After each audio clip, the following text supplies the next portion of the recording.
Discussion बंद कर दो, आपसी डिस्कशन बंद करो, आपसी डिस्कशन बंद करो। हेलो सर, आपकी आवाज बहुत स्लो आ रही है। आपसी डिस्कशन बंद करो।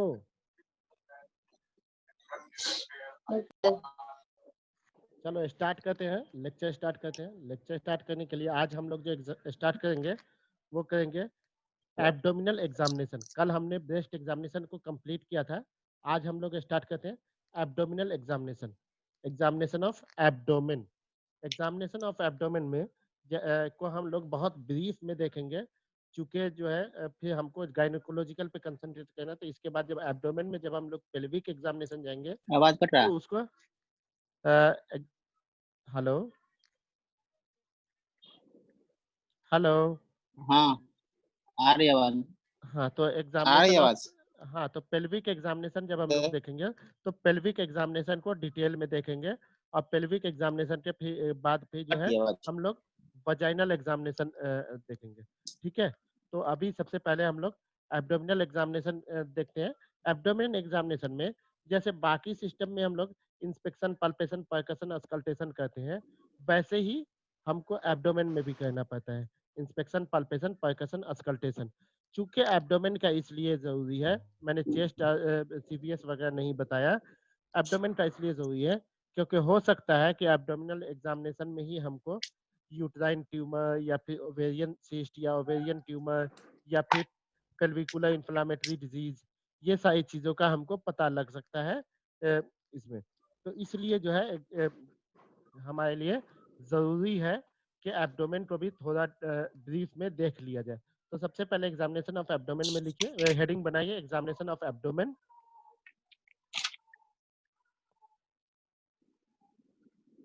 एग्जामिनेशन ऑफ एब्डोमेन नोट कीजिए आप लोग, एग्जामिनेशन ऑफ एब्डोमेन।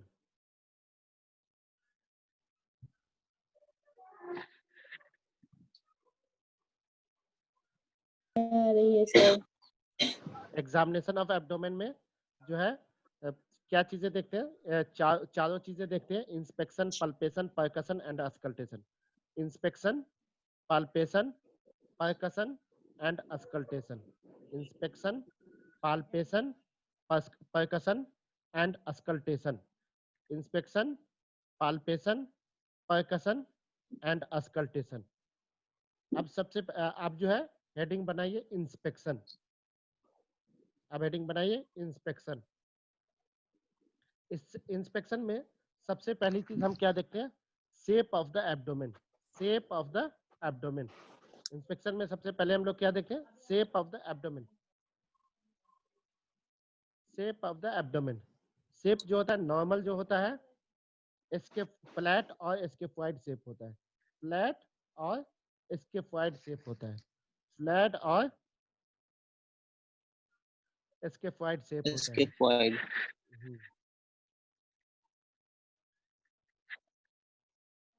ओके, वहीं अगर जो है एबनॉर्मल की बात करेंगे तो एबनॉर्मल में या तो डिस्टेंशन होता है या फिर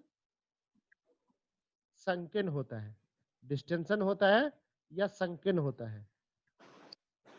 डिस्टेंशन होता है या संकीर्ण होता है। SUNKEN, संकीर्ण एब्डोमेन, यानी एकदम बोट नुमा शेप, एकदम अंदर धंसा हुआ एब्डोमेन। ठीक है, तो अगर बात करेंगे इसकी क्या नाम है आपको डिस्टेंडेड एब्डोमेन की, तो डिस्टेंडेड एब्डोमेन में बेसिकली 7F से ही साइन मिलेगा। 7F साइन मिलेगा। 7F साइन मिलेगा। डिस्टेंशन एब्डोमेन के काउज का जो होगा वो बेसिकली बिलोंग करेगा 7F से।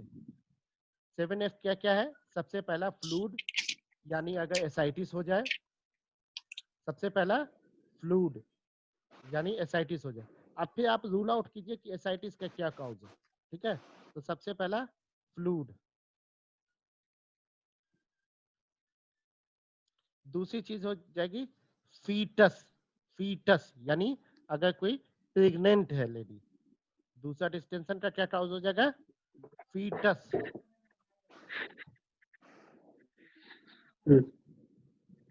तीसरा क्या हो जाएगा काउस? फीसेस, यानी किसी को इंटेस्टाइनल ऑब्स्ट्रक्शन हो गया हो और उसकी वजह से एब्डोमेन फूल जाओ। फीसेस,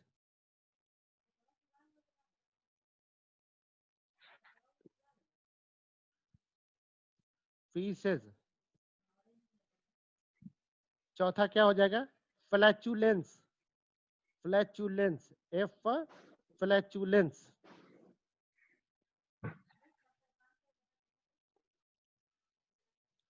फ्लैचुलेंस यानी गैस की वजह से, यानी गैस की वजह से। पांचवा क्या हो जाएगा? Fatty, fatty, fat, fatty, fat की वजह से, मोटापा की वजह से, ओबेसिटी की वजह से।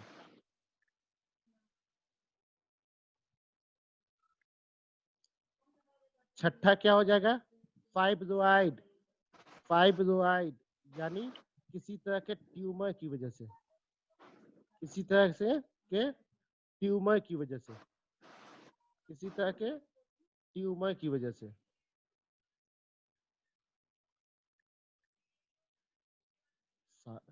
क्या क्या हो गया? Fluid, fluid foetus. हो गया, फीटस हो गया, फीसेस, फ्लैक्चुलेंस, फैटी, फाइब्रॉइड। 6 हुआ ना? जी। एक कोई मिस कर रहा हूँ, बाद में बता दूंगा, ठीक है? अभी ध्यान में नहीं आ रहा है। 7F साइन होता है, ये एक कोई मिस कर रहा हूँ, एग्जैक्टली ध्यान में नहीं आ रहा है, तो बाद में बता दूंगा, याद आता है तो, नहीं तो कल बता दूंगा बुक देख के, ठीक है? बुक या नेट जहाँ भी मिल जाए। ओके, चलो आगे बढ़ते हैं। तो ये तो हो गया डिस्टेंशन टेटाउस, यानी शेप ऑफ द एब्डोमेन में। अब बात करते हैं cause of sunken abdomen, cause of sunken abdomen.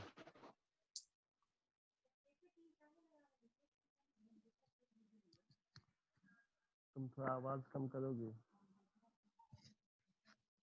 Cause of sunken abdomen, sunken abdomen में सबसे पहला क्या काउज हो जाएगा? Prolong starvation, prolong starvation,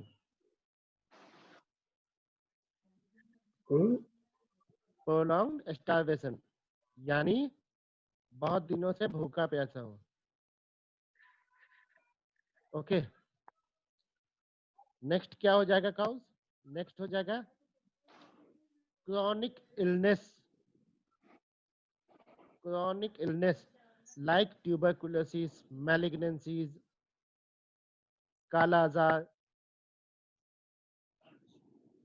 tuberculosis, malignancies, काला आजार। इसके अलावा और क्या काउज हो जाएगा? और काउज हो जाएगा diabetes mellitus type 1 and hyperthyroidism, diabetes mellitus type 1 and hyperthyroidism.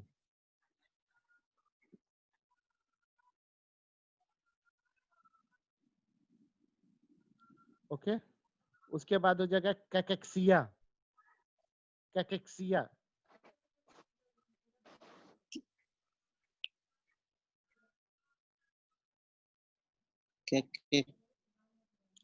कैकेक्सिया।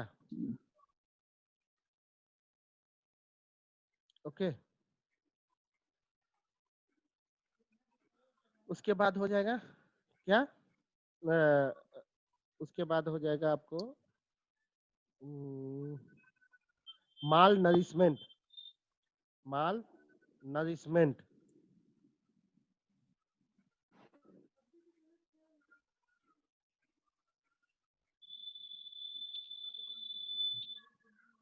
तो ये बेसिक काउज है संकन एब्डोमेन के। उसके बाद अगर बात करेंगे शेप के बाद, सर सरफेस कैकेक्सिया की, बता दीजिए सर। कैकेक्सिया यानी lean and thin fatless person, lean and thin fatless person.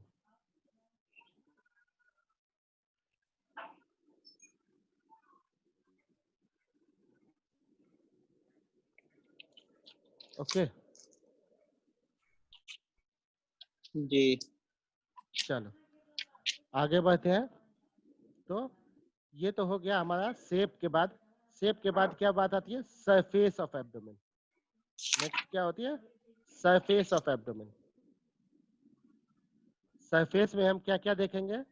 Surface में सबसे पहले क्या देखेंगे? उसका ये क्या नाम है? Scar marks. सबसे पहले सरफेस में क्या देखेंगे? Scar marks. इसका मार्क्स स्कार मार्क्स। नॉर्मली कोई स्कार मार्क्स मौजूद नहीं होता है।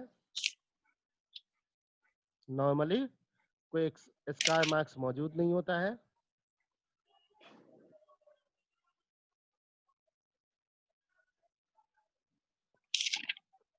लेकिन अगर स्कार मार्क्स पॉजिटिव है तो फिर ये हमको ध्यान देना होगा कि जो एब्डोमेन के 9 रीजन है उसमें से किसी में तो नहीं है, किस में है।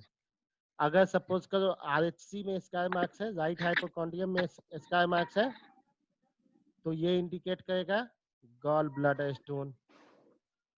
अगर स्कार मार्क्स आरएचसी में है तो ये इंडिकेट करेगा गॉल सिस्टेक्टोमी, कोलेसिस्टेक्टोमी,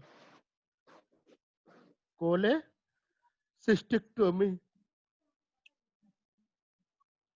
ओके। वहीं अगर किसी को यहाँ है इपीगैस्ट्रियम में स्कार मार्क्स है, वहीं अगर किसी को इपीगैस्ट्रियम में स्कार मार्क्स है तो कोलेसिस्टेक्टोमी भी हो सकता है या पेनकिएटोमी हो सकता है या फिर हार्नियोप्लास्टी हो सकता है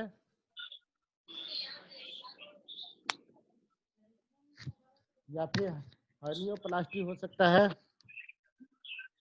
या फिर ड्यूडेनल और जेजुनल या गैस्ट्रिक कार्सिनोमा की सर्जरी भी हो सकती है। बेरिएटिक सर्जरी हो सकता है, gastric surgery, gastric and intestinal surgery भी हो सकती है। वहीं अगर लेफ्ट हाइपोकॉन्ड्रियम में है तो मोस्ट प्रोबेबली चांसेस के इसको स्प्लीनेक्टोमी या स्प्लीनिक एब्सेस ड्रेन किया गया हो, स्प्लीनेक्टोमी या स्प्लीनिक एब्सेस ड्रेन किया गया हो। ओके। उसके बाद अगर लंबा रीजन में स्कार है दोनों साइड में से किसी में, तो क्या हो सकता है? या तो पाइलोलिथियोटोमी होगा, पाइलोलिथियोटोमी होगा, पाइलोलिथियोटोमी होगा, या फिर नेफ्रेक्टोमी होगा, या फिर नेफ्रेक्टोमी होगा, या फिर नेफ्रेक्टोमी होगा। पाइलोलिथियोटोमी होगा या फिर नेफ्रेक्टोमी होगा। वहीं अगर राइट इंग्वाइनल रीजन में है तो इसका incisional scar, right inguinal region में है तो क्या होगा कि आपको ये क्या नाम है इसका एपेंडेसेक्टोमी या यूरेट्रिक कैलकुलाइस, एपेंडेसेक्टोमी या यूरेट्रिक कैलकुलाई की सर्जरी हो सकती है।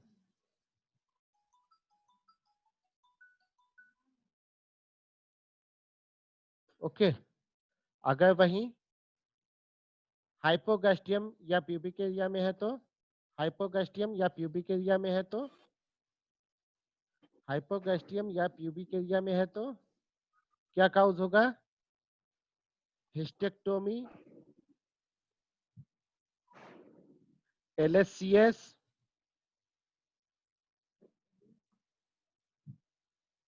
हिस्टेक्टोमी, एलएससीएस, LCS हाँ, प्रोस्टेक्टोमी, उफ्रेक्टोमी, प्रोस्टेक्टोमी, उफ्रेक्टोमी,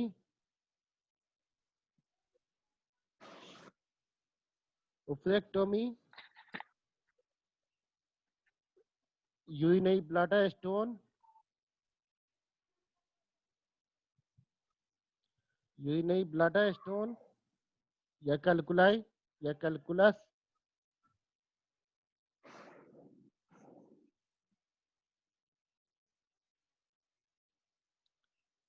ओके। तो ओफरेक्टोमी के बाद यूरिनरी ब्लैडर स्टोन या कैलकुलस। वहीं अगर लेफ्ट इलियाक फोसा में हुआ तो लेफ्ट इलियाक फोसा में होगा तो एक रेट्रो एपेंडिसेक्टोमी,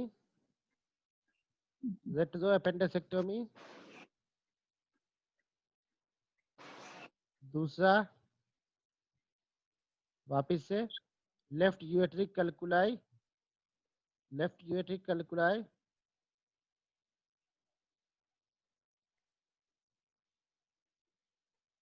हेलो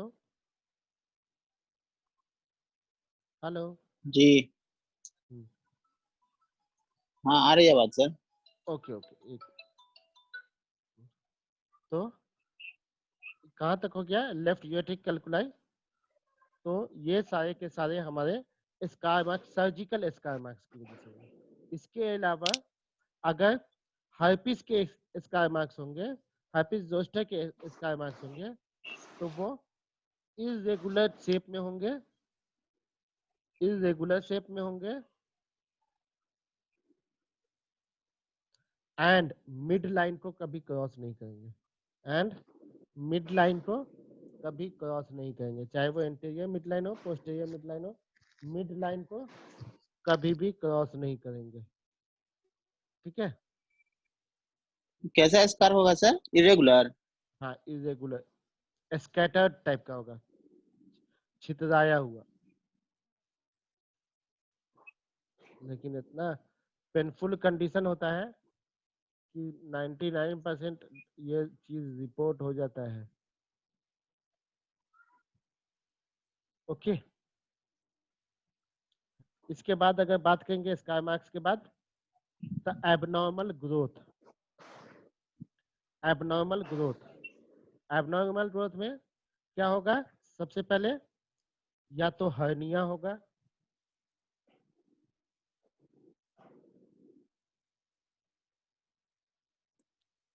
या फिर कोई ट्यूमर होगा,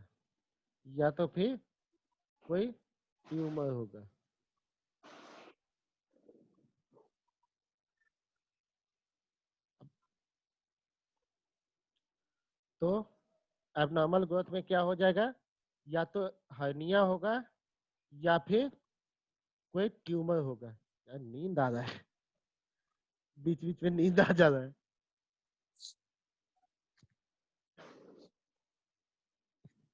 hello hello hello. Yes sir. Okay yes sir, आवाज आ रही है, बोलिए। तो इसके बाद हम देखेंगे शेप ऑफ अम्बलाइकस।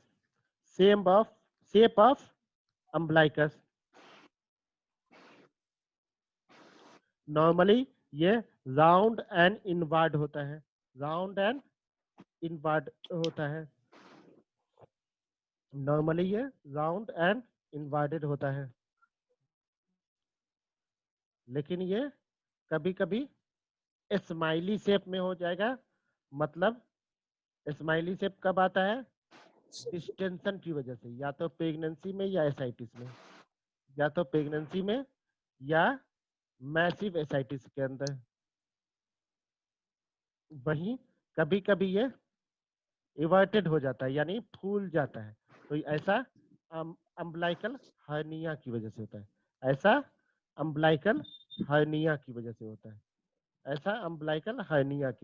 है, ठीक है। उसके बाद अगर बात करेंगे तो परमानेंट वेन दूसरा क्या हो सकता है? परमानेंट वेन देखेंगे।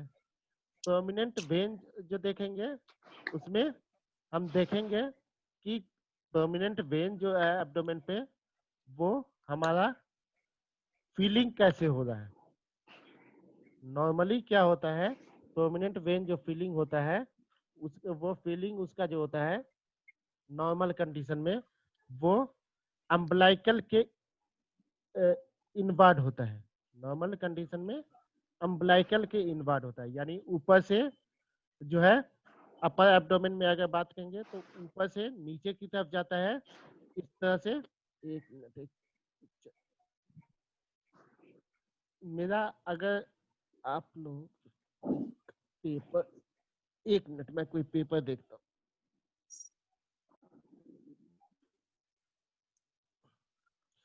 तो नॉर्मली जो होता है, Yes. एक मिनट मैं पेपर पे बना के बताता हूँ नॉर्मल कंडीशन में कैसे फीलिंग होती है और एबनॉर्मली कैसे फीलिंग हो सकती है। नॉर्मल कंडीशन में कैसे फीलिंग होती है और Ishka.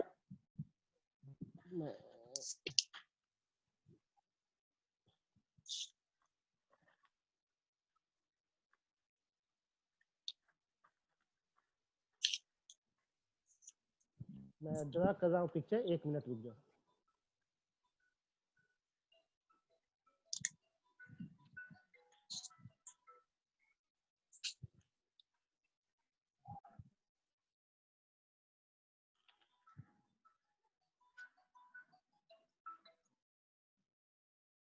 पिक्चर ड्रा कर रहा हूँ, थोड़ा सा टाइम लग रहा है पिक्चर ड्रा करने में, ठीक है।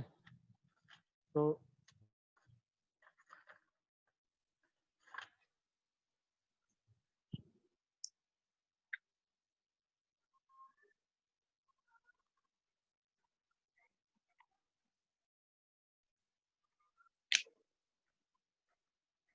एक्चुअली 3 पिक्चर ड्रा करना पड़ा।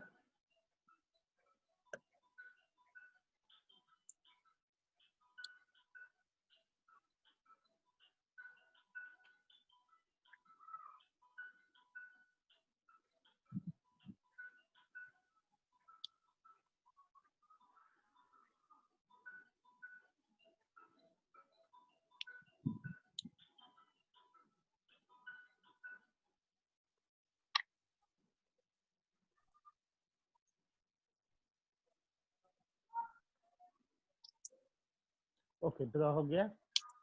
तो इसमें देखेंगे कि पिक्चर में अम्बलाइकस से नॉर्मली जो है पिक्चर से जो दिखा रहा हूँ उसको देखिए, उसमें क्या होगा कि अम्बलाइकल से ये होगा। कहाँ रख दिया, कहाँ रख दिए, हाँ।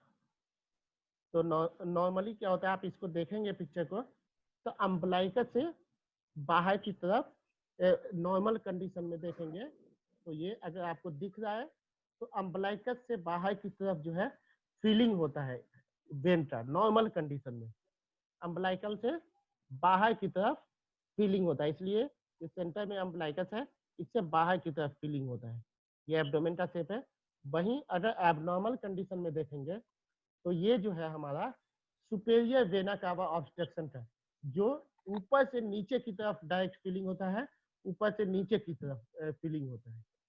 वहीं अगर इंफेरियर वेना कावा का ऑब्स्ट्रक्शन होगा तो इस तरह से, तो ये इस तरह का पिक्चर बना लो, तीनों पिक्चर बना लो। ऊपर वाला में ये नॉर्मल, ये सुपेरियर वेना कावा ऑब्स्ट्रक्शन, ये इंफेरियर वेना कावा ऑब्स्ट्रक्शन। तो इस तरह से हम अगर वेन देखते हैं, देख लिया सही से पिक्चर, पिक्चर ड्रॉ कर लो। 1 मिनट सर।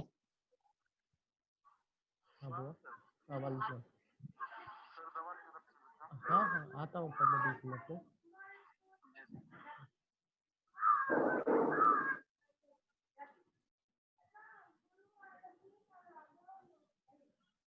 फिर वेना कावा ये पहला जो है ऊपर नॉर्मल है, ये वाला, ऑब्स्ट्रक्शन।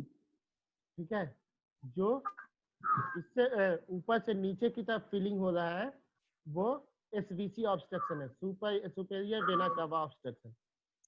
और ये नीचे से ऊपर की तरफ जो फीलिंग हो रही है, यानी ब्लड जो फिलअप होता है वेन्स में, वो इंफेरियर वेना कावा ऑब्स्ट्रक्शन है। इंफेरियर वेना कावा ऑब्स्ट्रक्शन है, आईवीसी ऑब्स्ट्रक्शन।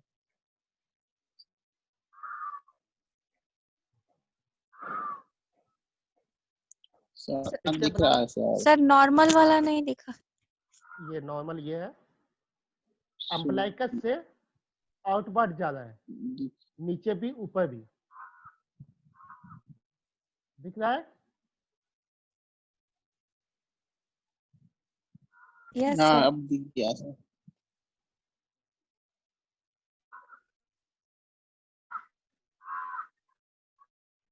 कट जाएगा तो दोबारा ज्वाइन करना। अच्छा ये दिख गया ना, हो गया, ड्रा हो गया ये वाला। Yes sir. ओके, ये देखो जो नॉर्मल तो डाउनवर्ड हुआ आ है रहा है, सर, ये जो डाउनवर्ड आ रहा नीचे है, ये वाला वाला जो दिखाई। डाउनवर्ड आ रहा है, अब नॉर्मल में ये दोनों है, ये जो डाउनवर्ड आ रहा है ये सुपेरियर वेना कावा ऑब्स्ट्रक्शन की वजह से है। अभी दिख रहा है ना? हेलो, दिख रहा है ना अभी? मुझे नहीं दिख रहा, अभी दिख रहा है? नहीं दिख रहा है। अभी दिख रहा है? सुलेमान का फोटो आके रुका हुआ, हट ही नहीं रहा ना। अरे सुलेमान का फोटो आके रुका हुआ है। मेरा कहाँ चला गया? मेरा मेरा मेरा मैं ही खुद को नहीं देख पा रहा हूँ। एक मिनट। हाँ अब आए आप, हाँ आ गए तो अब आ गए। ये देखो, ये जो है डाउनवर्ड जो जा रहा है ऊपर से नीचे तक, वो एसवीसी ऑब्स्ट्रक्शन, एसवीसी ऑब्स्ट्रक्शन है, सुपेरियर वेना कावा ऑब्स्ट्रक्शन। दिख रहा है ना सबको? मेरे जी मेरे वाल को पिन कर लो, मेरे वाल को पिन कर लोगे तो वही दिखेगा, मेरा ही दिखेगा।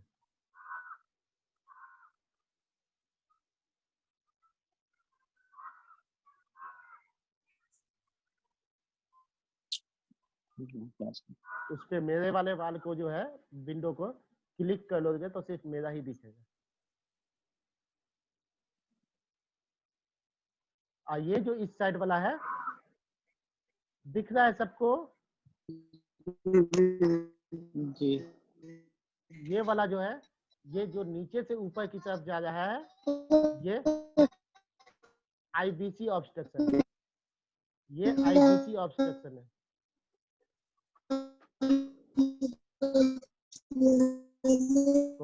कौन क्या बोल रहा है पता नहीं। इतना म्यूजिकल आवाज आ रहा है।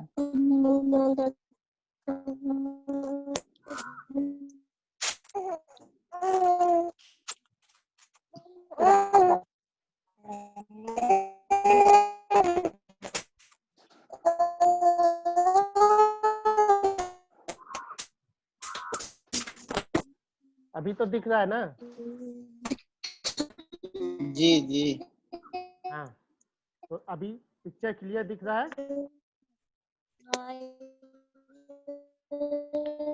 हो गया पिक्चर ड्रॉ तो हटा लूं? अस्सलाम वालेकुम सर।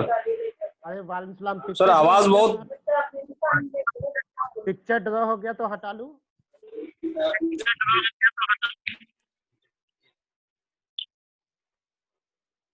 यस सर हो गया है।